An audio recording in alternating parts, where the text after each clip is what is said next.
And you are live.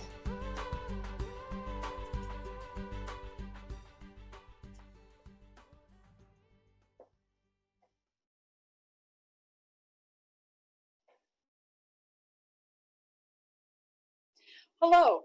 Thank you all for joining us today for our 5th webinar in an 8-part series for the Berkeley Master Plan. My name is Erin Schluto, and I'm the Community Development Director with the City of Berkeley. With me today is Megan Mason-Minnock, Planner, and Chris Nordstrom, Landscape Architect from Carlisle Wortman Associates. As you may know, we are updating the Berkeley Master Plan from its current version, which was adopted in 2007. And a lot has changed in Berkeley and the world since then, so it's important to keep that guiding planning document current and reflective of the needs and goals of the community. One of the most important components of updating a master plan document is getting community member feedback. And that includes business owners, property owners, residents, etc. Prior to the global pandemic, we began a robust and extensive community engagement strategy to get the thoughts and opinions of Berkeley residents. This included visits to all city boards and commissions, PTA groups, moms and dads clubs, visits to Berkeley High School and Oxford Towers, and setting up booths and activities at the many community events throughout the summer, Berkeley Days, Cruise Fest, and more. Unfortunately, those engagement activities had to be canceled, but we did not want to stop the forward momentum and the wonderful feedback we were receiving from the community. So we had to think outside the box and devise an entirely new engagement strategy. This 8-part series will examine a new topic each session. For your convenience, these sessions are being recorded and are available on YouTube, so you can recommend to your family and friends to watch at their leisure. The webinar series will be led by a 3-person panel, including myself, Megan, and Chris. Carlisle Wortman Associates has been retained to assist the City of Berkeley with updating the master plan and leading these community engagement activities. If you have questions during the presentation, you can type your question in the Q&A box at the bottom of your screen, or you can use your raise your hand function after the presentation has concluded and ask your question directly to one of our panelists. And now, without further ado, Megan?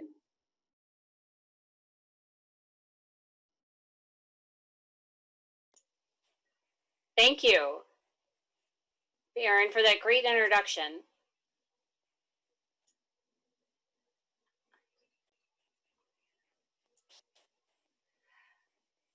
And I want to make sure that everybody knows that, again, feel free to put any questions in the Q&A box at any time.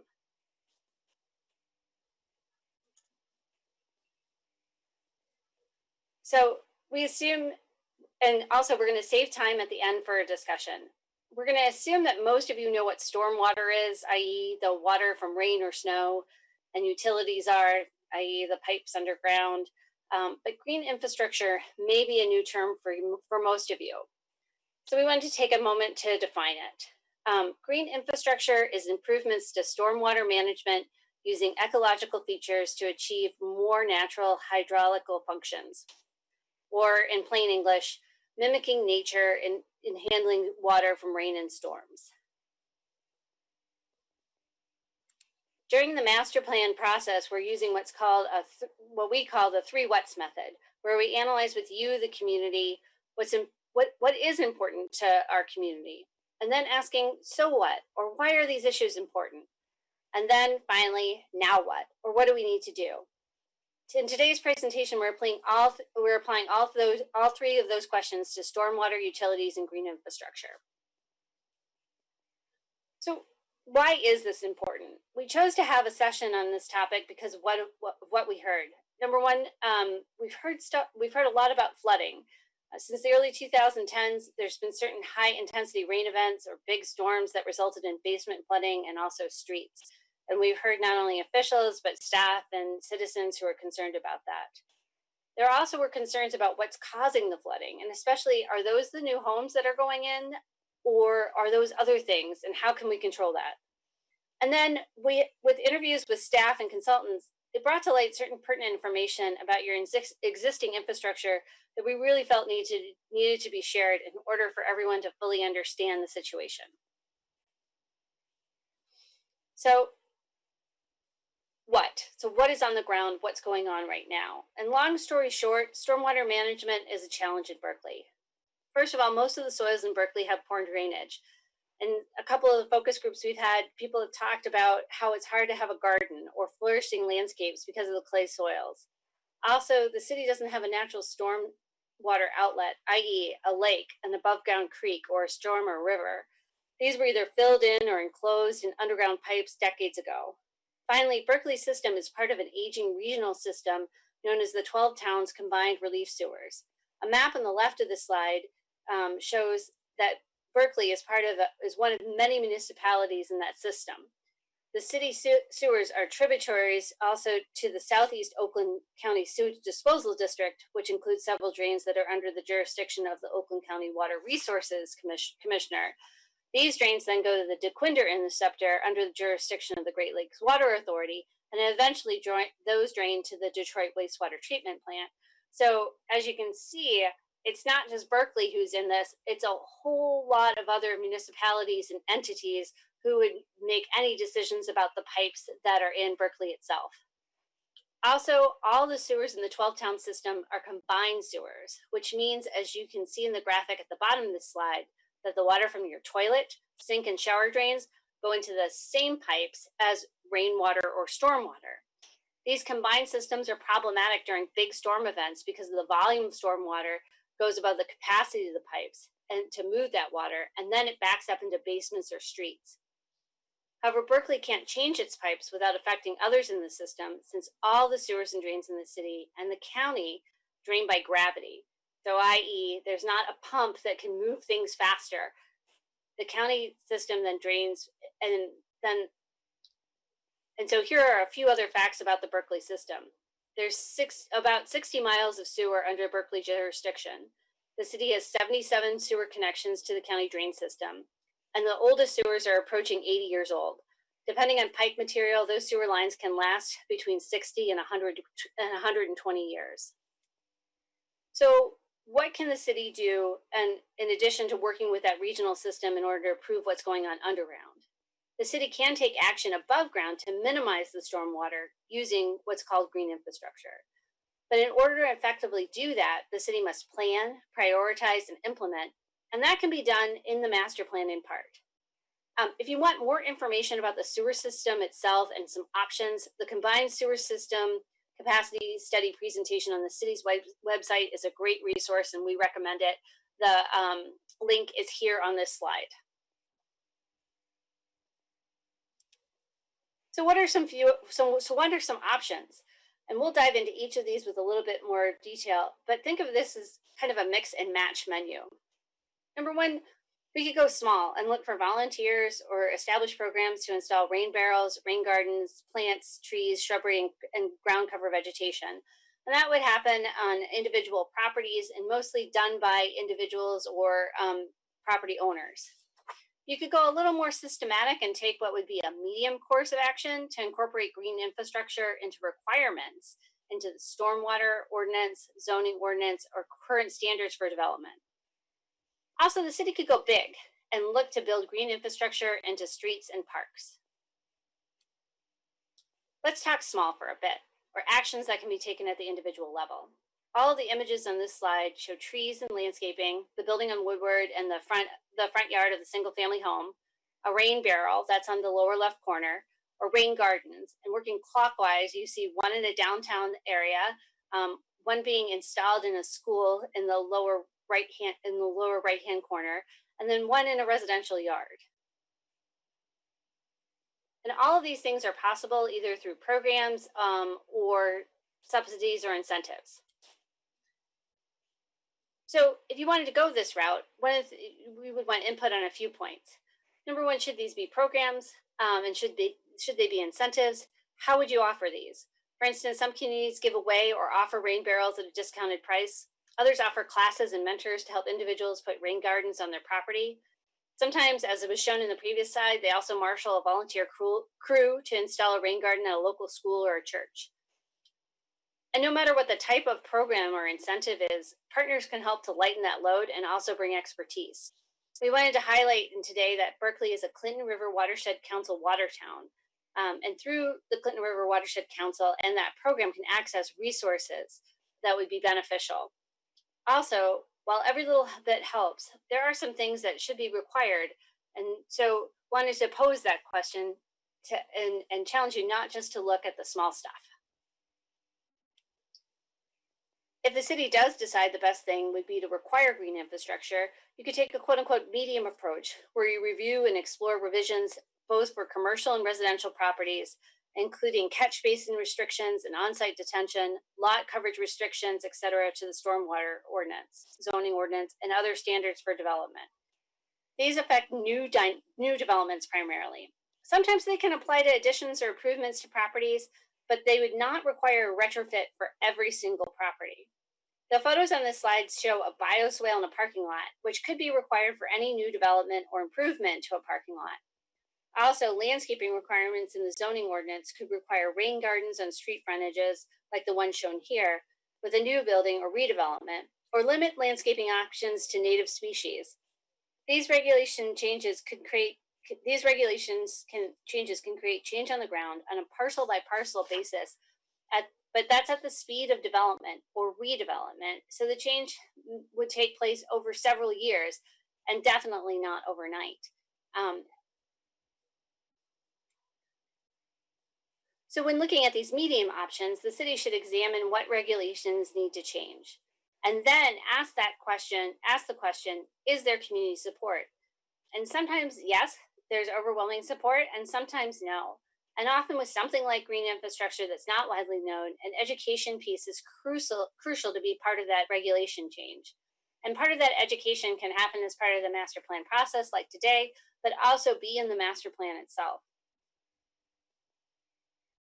And when looking at the amendments, it's worthwhile to ask, what would be the unintended consequences? Especially restrictive or prescriptive regulations can actually impinge implementation of green infrastructure if the requirements are so burdensome that developers, business owners, or property owners can't afford to install what's required. And then they decide not even to improve the property or build on a property in Berkley. Finally, the city can commit to green infrastructure in a large way by building it. This slide shows how green infrastructure features could be part of park improvements with trees, rain gardens or planted swales, permeable pavement, a green roof, recessed playing fields and amenities, underground storage vaults, retention and detention ponds, and constructed wetlands. Green infrastructure could also be incorporated into your city streets. The city's engineers have recommended the preparation of a feasibility study for the implementation of bioswales and bioretention within the city roads rights-of-way. This graphic shows how improvements can be made both above and below ground on major streets like 12 Mile or Coolidge. And you'll see again street trees, rain gardens, inflow grates that slow the amount of water going in, overflow from traditional piping, stormwater piping, permeable pavement, vaults or a sidewalk structure that's underground, and also uncompacted soil or structural soil. And again, that is below grade. So building something is never easy. And so these are things that we should talk about in the master plan if we were going to look to put these in there. What level of investment? Or in other words, what can the city afford? We don't want to put any actions in the master plan that the city can't afford. But we also want you to note that that investment is not just money. It is staff time and political will and political capital. And as part of that, more importantly, how can we lower the cost to the city's coffers? And in that, who are the potential partners? What funding is available? And finally, we want you to look at what's a standard procedure or what should be a special project. Should bioswales or rain gardens of some sort be part of any park improvement? Or would it be better to have a demonstration project? Or would it be better to invest in just a large single project?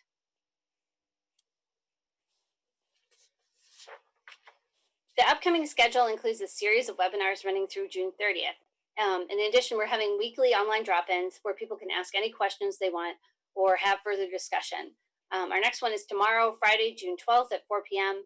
And the times and dates of those vary, so please check berkleymichigan.org/masterplan for the schedule. And we really want to hear what you have to say on this. Listed on the slide are various ways to get in touch with us and give us your thoughts. Please use the email address or phone number to share anything with us in terms of your thoughts that you might not want to share in this forum, or you have later when you're watching on YouTube and would rather leave a private comment. And with that, we would love to answer any questions.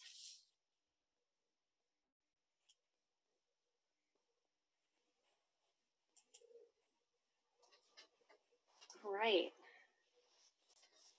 We are back. Did anybody have any questions or comments? Feel free to raise your hand or put something in the Q&A.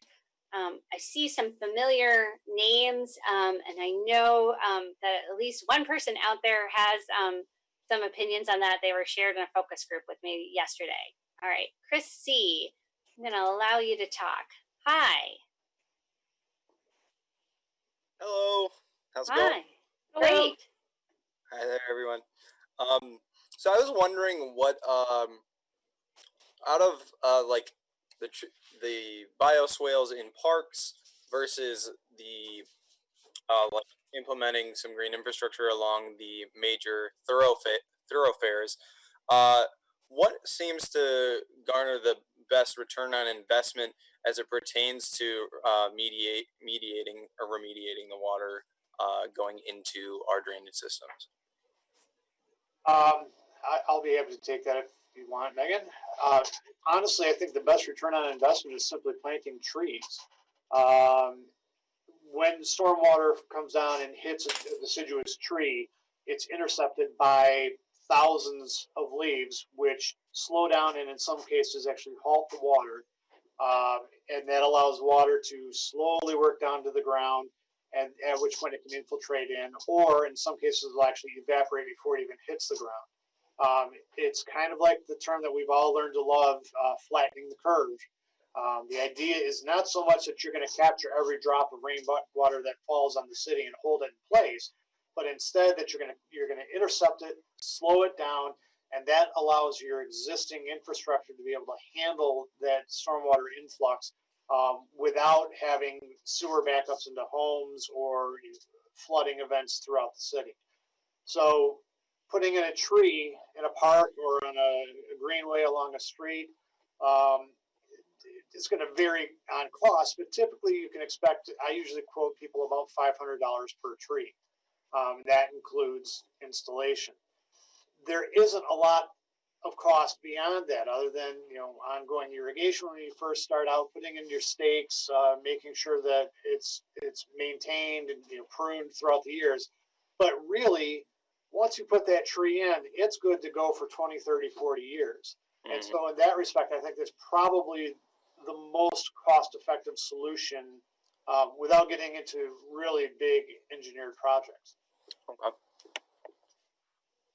And then within the like engineered projects, what would you say would be the highest return project within that scope?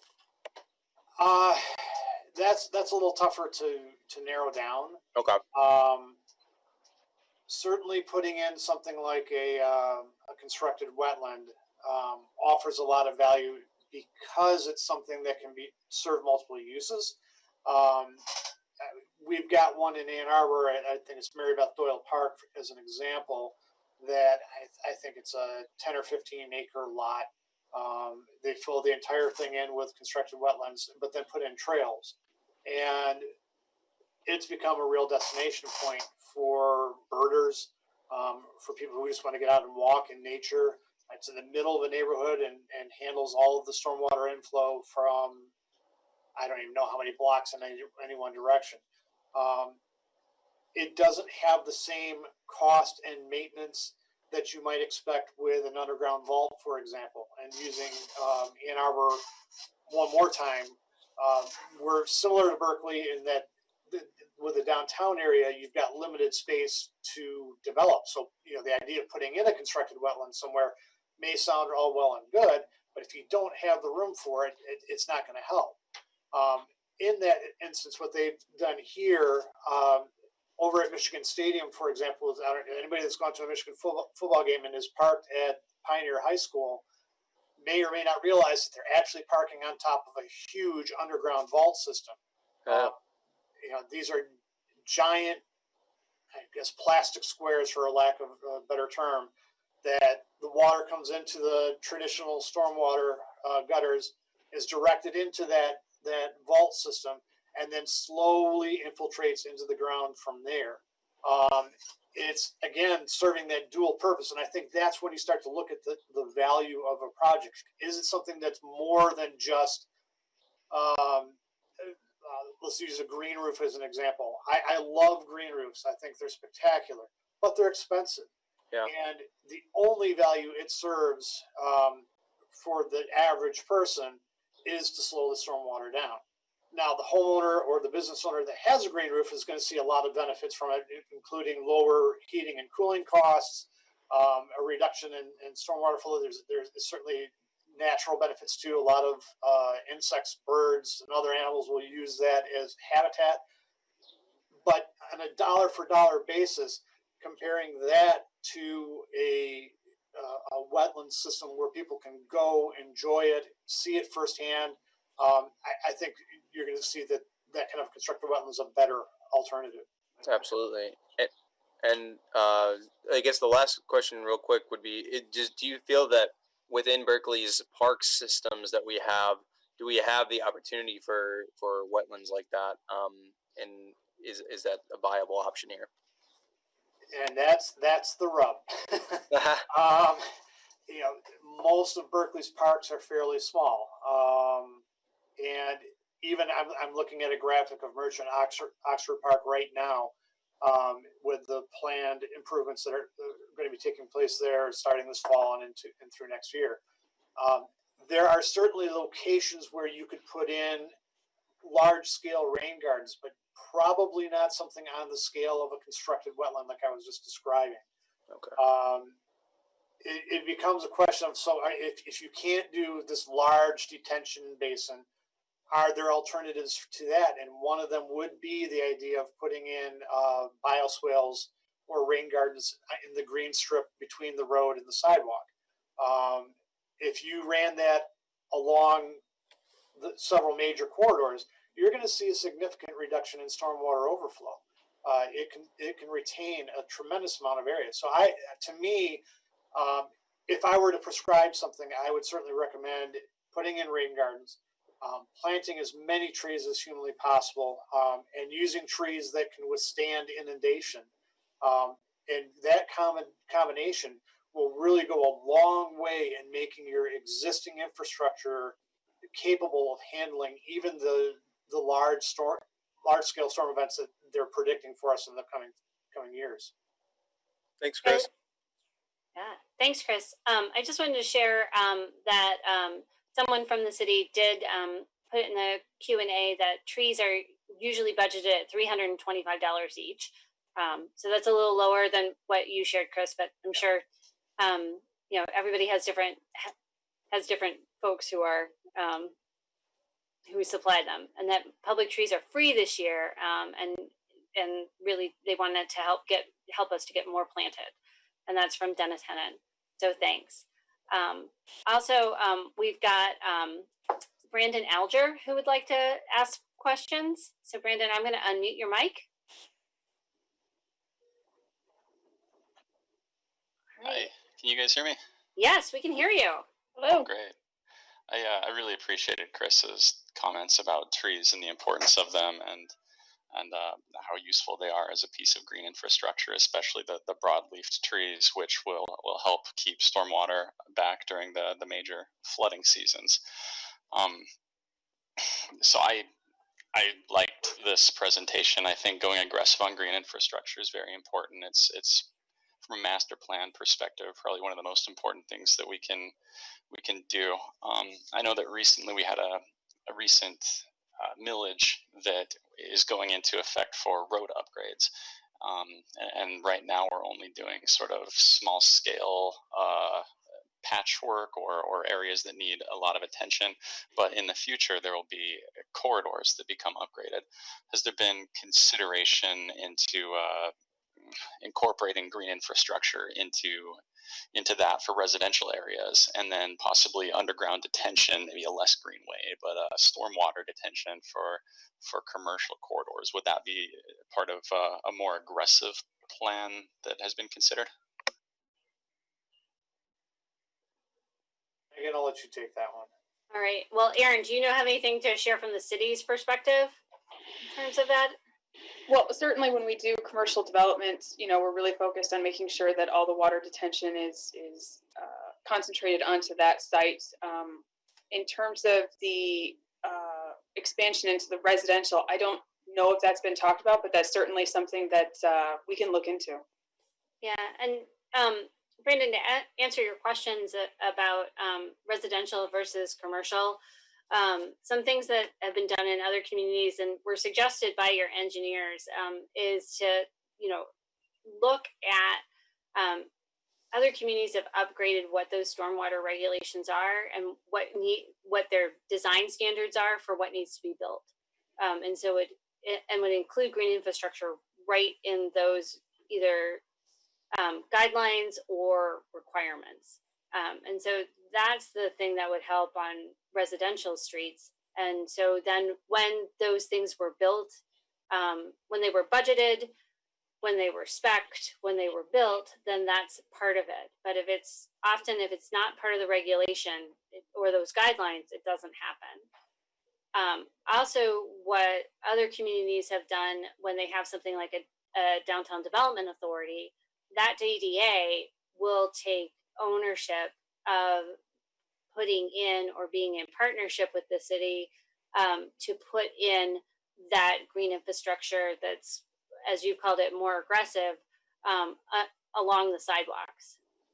Really where also a lot of folks have done improvements with rain gardens and residential streets is programs where in that green space that you own as a property owner, but it's under, you're supposed to take care of it, but it's under the jurisdiction of whoever owns the road, helping those folks to plant rain gardens, plan them, know how to maintain them, get them done. Or in some instances, folks will have put in the rain gardens and then will mentor people on how those property owners or people who live there, how to maintain them. Yeah, I like that, and I probably wasn't super clear on my question, so I apologize. But that's sort of more what I was talking about was when recently I think it was Oxford Road that was rebuilt, and it was rebuilt, and the trees were planted there. But I don't know that really any green infrastructure or stormwater addition was planned for that, and that's it's not something that's heavily considered. But I would wonder if as part of a master plan we could incorporate something that says, well, when we redo a whole road, we're going to add some sort of surface detention for the stormwater through maybe a rain garden every couple properties, or specifically planting broadleaf trees rather than planting locust trees, for example, that don't hold as much water as maybe a sugar maple would. Yeah. And what the master plan does is it sets up for those policies to be enacted. Okay. So it's saying that we've heard as a community, we're committed to doing this. But the master plan wouldn't have details down to like what sort of tree.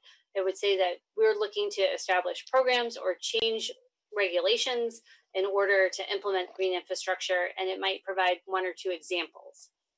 Okay. So as part of that, could it be more aggressive on tree additions? I know that in the past few years, we've had a fairly aggressive tree removal program due to the aging of the trees. And I imagine that this may contribute to the increased capacity that the sewers are having to deal with, and the increase in flooding is that there's not as much being held back and not as much being detained. Would there be any ability to consider an aggressive tree planting program? I guess it ends up being a city budget thing, but sort of if I'm dreaming for the perfect master plan, that's something I would want to see in that. And I think you talked a bit about that, Chris. But yeah, I think that adding a section that recommends using different green infrastructure techniques is certainly well within reason, and would be something that we'd want to incorporate into the plan. Whether, again, back to what Megan was saying, whether that be, I think the way we would do that is list provide a list of different alternatives, and then from there, the city, with the understanding that as the city moves forward, these are things that they're going to want to incorporate into their ordinances to make them realistic for the city. Megan, you look, you've got Yeah. something to add to it. No, I just I had there's something in the Q&A. Again, Dennis is sharing that part of the free trees is replacement for removed trees. So that's available, but it may not be widely known. And so oftentimes there are programs, but they just haven't been well publicized enough. And so those are things that you can bring out in the master plan. And then also, Chris, I was wondering if you could talk a little bit about, because you're also helping with the Parks and Rec plan in Berkley, and how that document could help with green infrastructure and specifically improvements in parks. Yeah, so absolutely. That's one of the things that we were tasked with right at the start of the recreation plan, was trying to find a way to bring in different infrastructure techniques in a way that doesn't necessarily detract from the use of the park as it stands now, but still provides that mitigation effect that you're looking for. And just like with the municipal budget as a whole, there's a lot of different levels of infrastructure that you can bring in. So using Merchant Oxford again, the easy one would be to put a rain barrel on the downspouts on the new restrooms that are going in. That's $100, and you've got a cistern on the side of the building, and that's going to help to really capture some of that stormwater runoff. Next level up might be to put a green roof on top of there. Again, added cost, added infrastructure cost for the building itself. It needs to be a little bit stronger, but it does help to soak up some of that water and retain it. I think the obvious one again is trees. I think we recommended tree planting in the last master plan, and we're going to definitely do that again this time through. Where it gets a little bit more ambitious and starts to raise questions is the idea. One of the things we had in the graphic was the idea of recessed playing fields. In other words, instead of just having a baseball field, you've got a baseball field that's down about 6 inches or a foot, so that it acts in a huge storm event like we had last night. It can actually detain some of that water temporarily. Now, the issue with doing that clearly is that if you do, you're not going to be playing on that field for the next day or two after a big storm event. In the spring, that might not be a real big issue, but in the summertime, if you've got leagues going, that could be a real problem. So I turn back again to that University of Michigan example. Could you take those fields when you're constructing new fields and put vaults underneath them?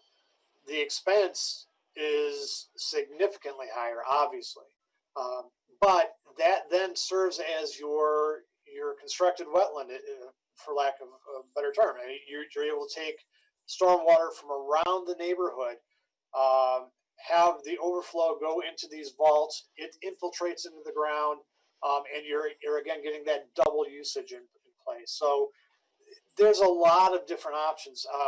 Another one we haven't really talked that much about is the idea of, instead of just having concrete walkways everywhere, use permeable walkways. So that could be, there's permeable asphalt, concrete. In some situations, you might want to use more natural surfacing like a crushed limestone, all of which allows water to go into the ground, which is what your goal is in the first place. The big challenge with Berkley, just like what I've got here in Ann Arbor, is you've got clay soils. So it isn't going to infiltrate quickly, pretty much no matter what you do.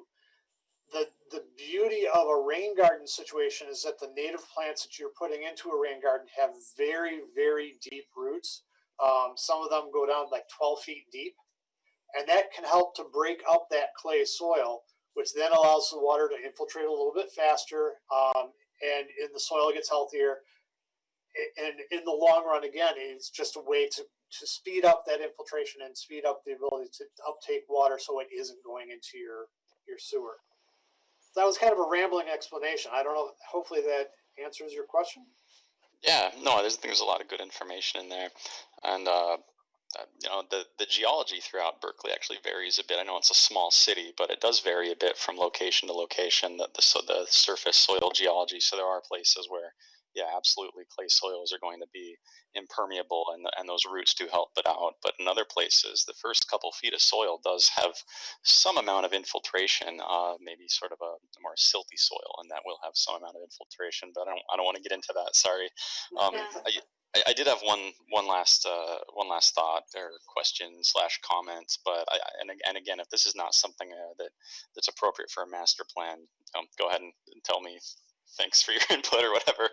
But green infrastructure right now, at least in Michigan, it's kind of a popular topic. I know it's very popular in the city of Detroit and a number of the cities around. And so the state and various foundations have there's a lot of ways to access money for building these things. I would think it would be a sort of a missed opportunity to not be aggressive on a green infrastructure plan because of the amount of ability to access, especially in our situation where we're on a combined stormwater system, and everything goes to the GWK retention treatment basin, and that can overflow into the Red Run, and there can be CSA overflows. There's a lot of non-point pollution grants out there to address these sorts of things with green infrastructure, and I would hope that in a master plan that would be taken into consideration. As you know, these might be expensive things but they have a very important long-term payoff. It's not, you know, maybe it won't pay off in the next 5-10 years, but over 20-30 years it's going to. And also there are funds there to access in order to implement some of these larger projects, like these cisterns or these kind of just larger detention things that you might see on 11 Mile. And also working with our neighbors like Oak Park and Huntington Woods. I know that the DDA was involved in a green infrastructure study along 11 Mile a year or so ago, and I would hope the results of that can be incorporated into any future plans or goals that we would have. I'm kind of rambling too, so I'll cut myself off here. But thanks. Okay. I think I'm done. All right. Well, one of the things that I can offer from a master plan perspective is sometimes we look at things and put them in the master plan as a system. So really traditionally, a lot of times we talk about transportation as a system that goes through the entire community and then links to others. I've also seen master plans where they've looked at the food system as a system. You can look at green infrastructure as a system that's throughout, and you could have, if we were told that, you know, by the steering committee and the public and the planning commission, yeah, a chapter on green infrastructure, looking at it at these small, medium, and large levels, we would really appreciate. That's something that, you know, we can look at as we're going through. I can't, you know, and those are decision points in terms of what's going in it. But definitely, we've worked with communities where they've made that.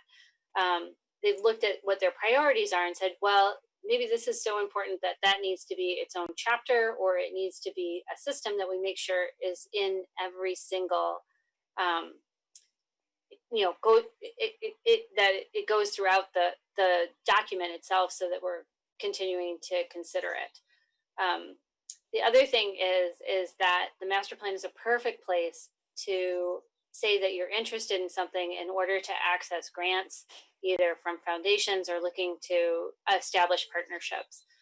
Because this document also communicates to others what you want to do and what you want to fund, and where your priorities are. And I know Chris works a lot with foundations, but also at the state level about how they give out grants. And if you haven't put it in your plan, they don't see it as a priority. Sometimes it's hard for them to fund. Chris, do you have anything to add to that? I think you're right on with your recommendation there, and what you're describing, Megan. So most of my work is with recreation plans and obtaining grants to help implement those plans.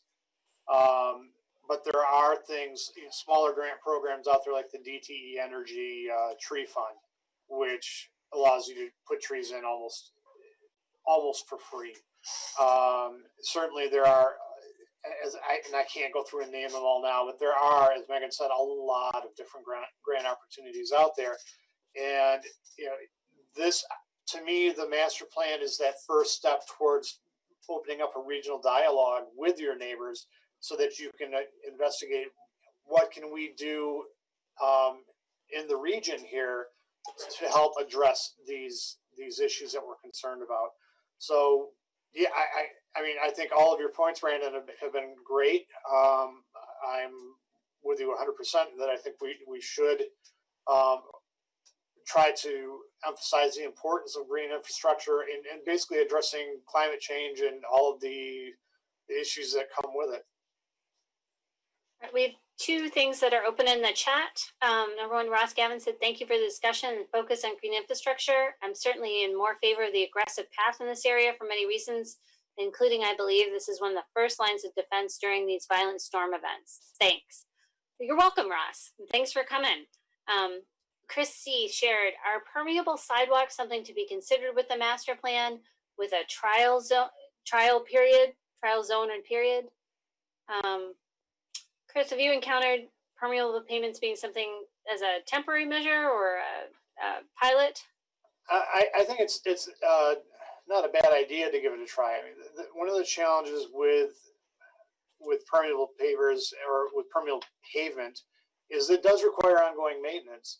So if specifically you have to actually vacuum it out every now and then so that it doesn't get clogged and lose its permeability. So the idea of requiring some kind of a pilot case somewhere, whether that be on 11 mile, 12 mile, or at one of the parks, I think it's a really valid point. And see how that works. And if it looks like it's effective, then that's something you can expand beyond to other areas.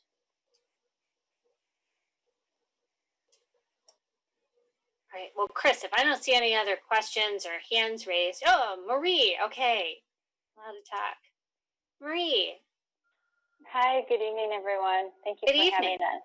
I am not familiar with master plans or any of those kind of things, but I did want to ask, so just as a homeowner, like Chris C. and Brandon said, would there be education or materials available to residents to help us understand rain gardens, rain barrels, trees? Because I love that idea. We get a lot of flooding in our backyards here, as all of us do in this city. And I don't know if there would be subsidies, or I know we're talking about grants. It's more at the state, local levels. But what would there be for homeowners? How does that tie into the master plan? Well, so this goes back to Megan's discussion of policies and what you can put in place. I'm going to use Ann Arbor and Washtenaw County as an example here. Washtenaw County actually has an ongoing master rain gardeners program in place that's available to all residents. I'm not sure what the fee is for it, but they actually will put you through, I think it's a 3-week class, and they cover different species that you can use, how to test your soils, how deep you should put the structure, and so on and so forth, so that they then are able to go out and use this on an individual basis. On a small level, one by one, they probably don't add up to that much. But if every house on the street puts in a rain garden, now you've got something significant in place. The city of Ann Arbor also offers stormwater rebates for putting in rain gardens, for putting in rain barrels. And basically all you have to do is show what the calculations were to determine how much water is being held. And they give back, I think it's like 25% of your stormwater fee every quarter. So those are two easy ways for the city to incorporate green infrastructure and encourage homeowners to use some of these alternatives to help with the problem. And as the part of the Clinton River Watershed Council's Water Towns program, I believe that there are education programs and materials that you can access. Also, Michigan State University Extension has information and education that's available online about rain gardens, I believe. So a lot of those materials might be already out there. It just might be a matter of the city putting those in an accessible place for folks who are interested to do it to find them. Thank you. You're welcome.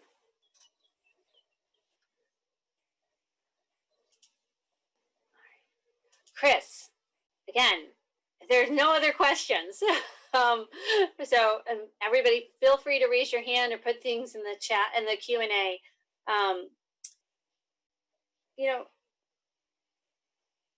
We talked about, and there were some questions about cost and how really expensive are these changes.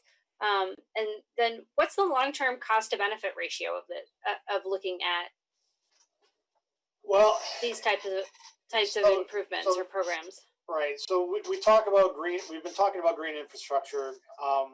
What Berkeley and pretty much all of Michigan has in place right now is called gray infrastructure.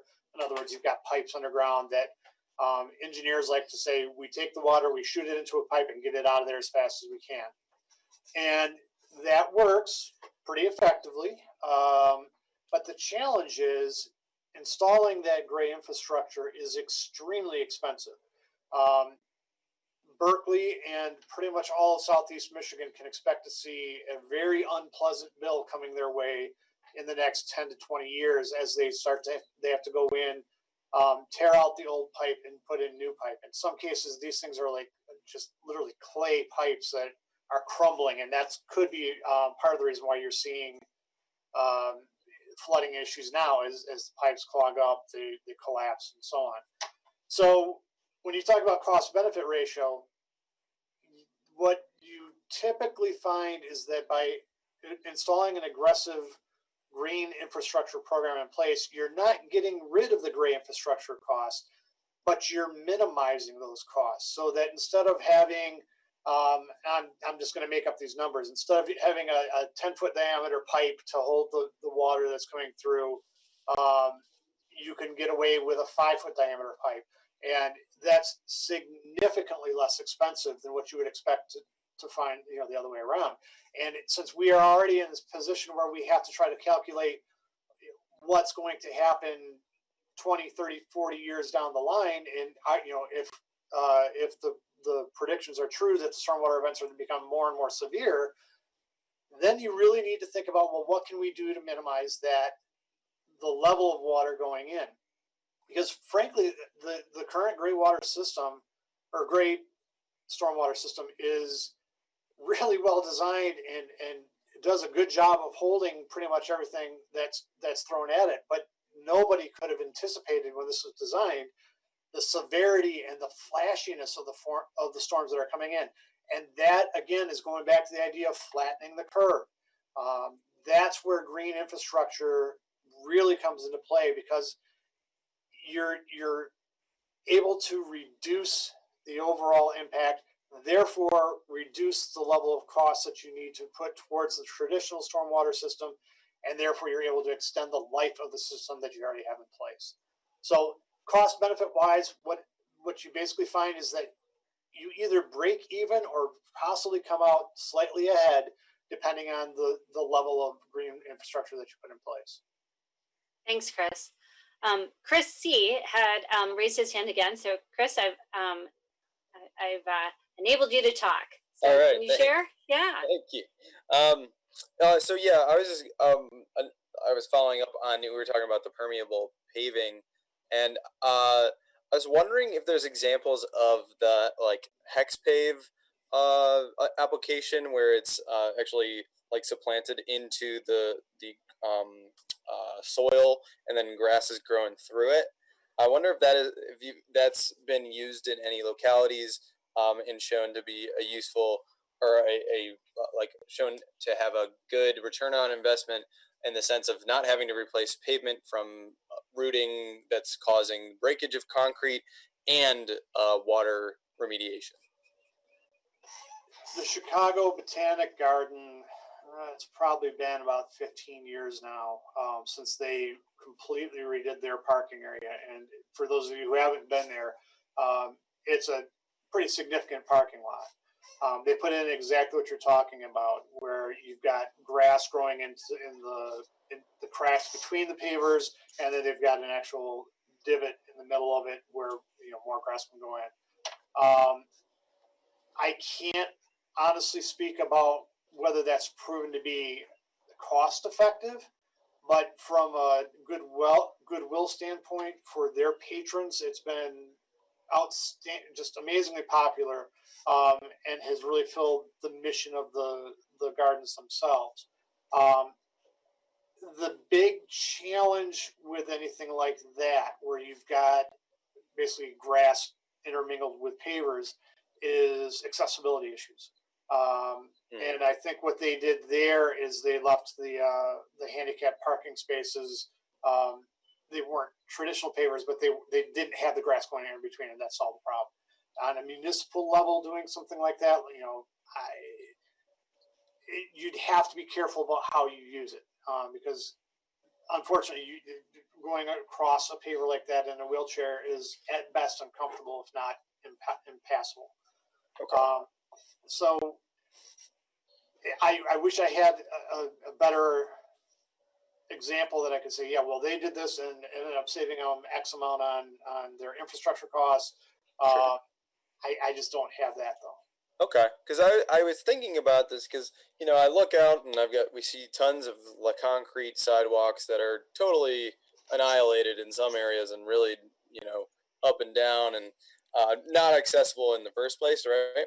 Yeah. So I was thinking, I'm thinking to myself, how can we kind of kill two birds with one stone in this approach of when we're actually going to address this problem?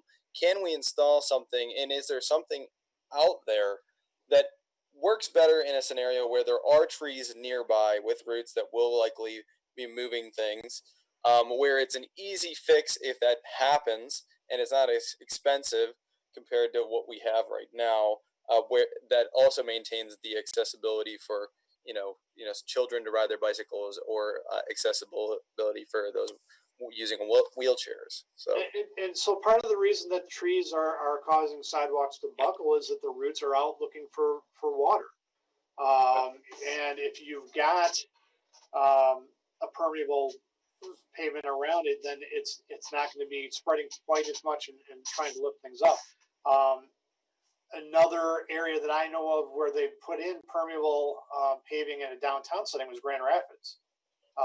Down around the arena and the big old building, the Bob, all of their tree grates are covered with permeable paving, which then allows all the patrons that are walking on the sidewalks to go through there without any kind of barrier. It reduces the soil compaction around the trees, which means the trees have a better chance of survival, and the water infiltrates better.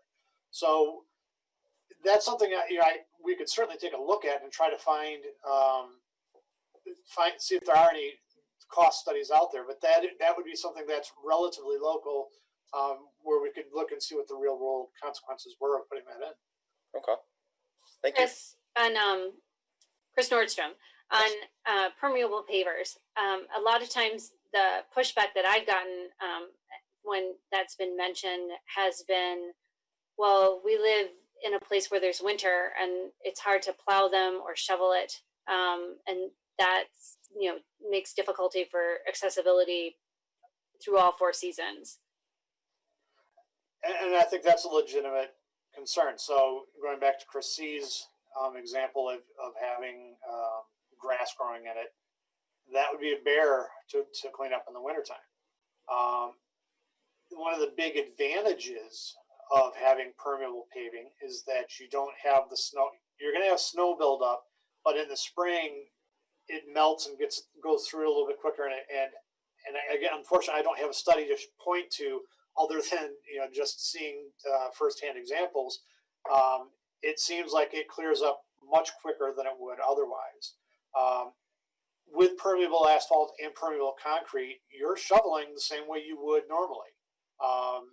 The only other additional maintenance then would be that periodic, and by periodic I mean maybe once every couple of years or so, you have it sucked out so that it's getting ready, making sure that the pores aren't getting clogged up. But other than that, I mean, it works pretty well in the wintertime. Great, yeah.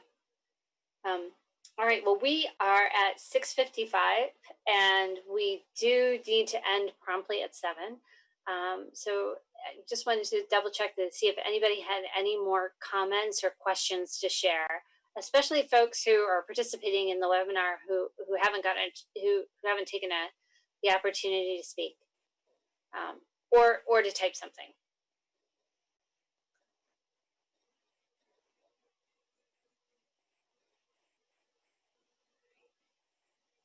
We want to thank everybody for their time, and then also let people know that we're going to have 3 more video presentations.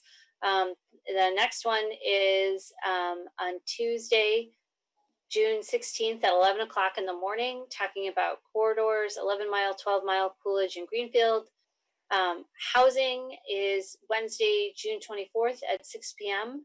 And then on Tuesday, June 30th, we're going to present draft vision and goals and values for the master plan. And I'm sure you will see some of the things that you shared tonight that hopefully reflected in that. Erin, would you want to close us out?